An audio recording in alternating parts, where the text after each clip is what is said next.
All right, so here's a little workflow that's going to move us back and forth from WordPress, specifically Gravity Forms, into Slack, out of Slack, back into WordPress, and possibly back into Slack. Um, if you've read the post, maybe you understand why.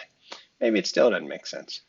All right, so here's some place faculty members would submit an entry, and it could be whatever we want it to be, whatever we want. Got our fake email.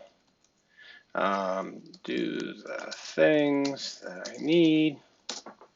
All right, so they submit this. We can make them go someplace else. We could make a different confirmation message. We can do any number of things. But what we should see in Slack here is right here, I have an entry in this private channel for whatever we want at the email, and the request is this. So there's a couple different things we could do here. One, we could make an email pattern. From there, it's going to a particular email address. It has a particular subject line, and it copies the request into the body. So we could do something like that, but I don't really like that because it separates it out in a way that's kind of annoying. So the other option that we have here is this pattern. So we're going to bop ourselves back out to WordPress. Then I have some things set up here. So I can say, all right, send Tom a note. I can add my little personal thing.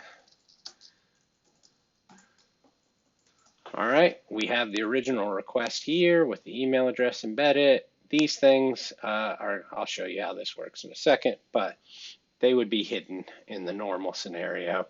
And then you hit submit to assign it. Oh, look, it sent me a message. It says, hey, Tom, here's my little personal message. It does this thing, and then I can respond in a couple different ways. So this is where we haven't quite finished kind of structuring how we want this to happen. We can push this back over to here if we want. So let's check out what's going on. So what we did is we had that create a post from this particular person as the title, the body being the request. Who it was assigned to is set as a custom field, and the requester email address was recorded too as a custom field. But this thing is a post now, so it could live here.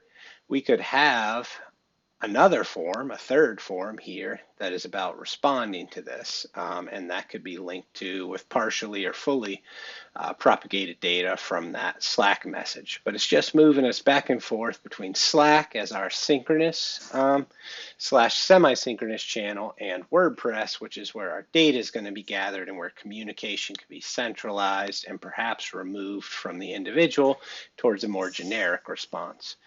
It is very much like a help desk ticketing system, but it's one where we control all the pieces. So I think that becomes kind of interesting in what you can do and how you can move back and forth between things. And it points at some fun stuff around URL parameters and APIs. And in this case, we're doing all this here under where are forms, Gravity Forms with this Slack integration hookup. So I didn't do anything fancy. Just doing a little bit of the templating stuff with Slack as well as some conditional logic around the Slack channel. So this doesn't require any programming, and I did that intentionally, so we weren't doing custom hooks or anything, but making this kind of a love all, serve all possibility for people. So not programming, some structure, but I think pretty accessible in terms of what it starts to give you.